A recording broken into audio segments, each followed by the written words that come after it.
Hello again.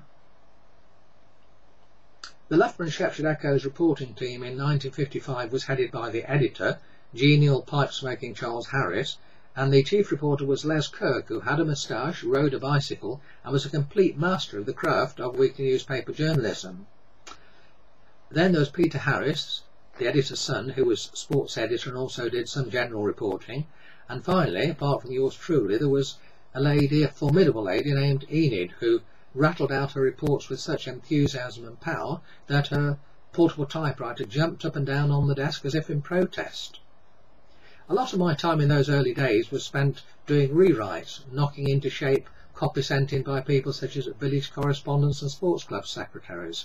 I was very pleased to learn that on 3 days a week, at around 10 o'clock, it was the custom to go along for a coffee at the cafe which was part of the Asoldo Cinema in the town centre.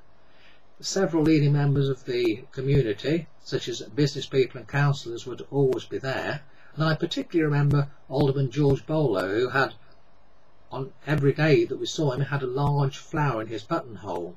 He was a leading light at King Street Baptist Church and often gave us little bits of news from the church, but occasionally, and this is the very important bit, he would sidle over to us and say quietly, "I've got some real hot news, but don't say it's come from me." Many of the Echo's best scoops came from this sort of personal contact. The Echo's premises occupied a large site fronting onto Swan Street in Loughborough. At the front there was a 3-storey office block with shop. At the back there was a printing works which did jobbing printing as well as printing the Echo.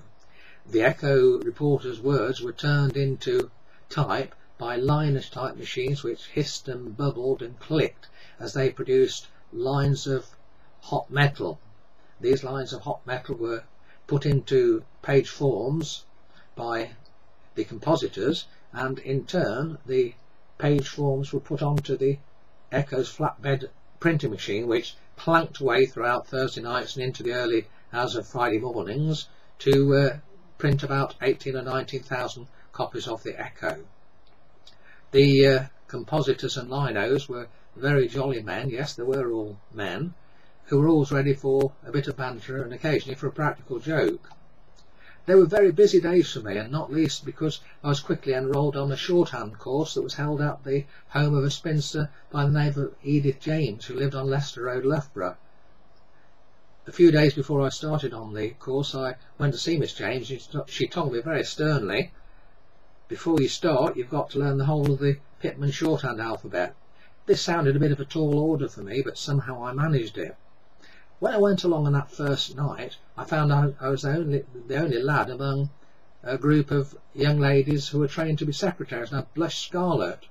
But I made myself at home, and after a couple of weeks of going twice a week for 2 hours each time, I felt at ease, and 2 years later I finished up with a 130 word per minute shorthand certificate, with which I was extremely pleased.